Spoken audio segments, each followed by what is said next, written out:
మేడ్చల్ జిల్లా Dundigal police station పరిధిలో ఘోర రోడ్డు ప్రమాదం జరిగింది. ఈ ప్రమాదంలో 1వ తరగతి చదువుతున్న బాలుడు అక్కడికక్కడే మృతి చెందాడు. తల్లితో కలిసి స్కూటీపై స్కూల్కి వెళ్తుండగా ఈ ఘటన జరిగింది.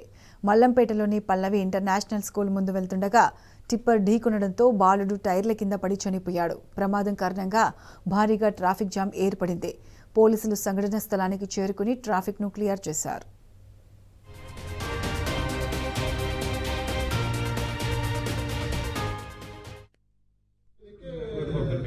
ఈ బండి స్లో అయ్యింది స్లో అయ్యింది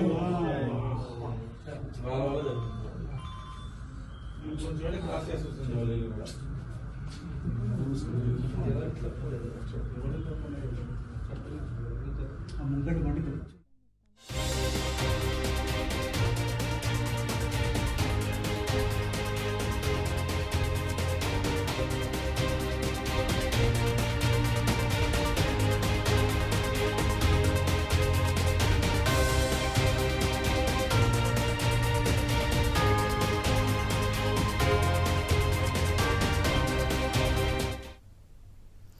మేడ్చల్ జిల్లా దుండిగల్ పోలీస్ స్టేషన్ పరిధిలో ఘోర రోడ్డు ప్రమాదం జరిగింది. ఈ ప్రమాదంలో 1వ తరగతి చదువుతున్న బాలుడు అక్కడికక్కడే మృతి చెందాడు. తల్లితో కలిసి స్కూటీపై స్కూల్కి వెళ్తుండగా ఈ ఘటన జరిగింది. మల్లంపేటలోని పల్లవి ఇంటర్నేషనల్ స్కూల్ ముందు వెళ్తుండగా టిప్పర్ ఢీకొనడంతో బాలుడు టైర్ల కింద పడి చనిపోయాడు. ప్రమాదం కారణంగా భారీగా ట్రాఫిక్ జామ్ ఏర్పడింది. పోలీసులు సంఘటన స్థలానికి చేరుకుని ట్రాఫిక్ని క్లియర్ చేశారు.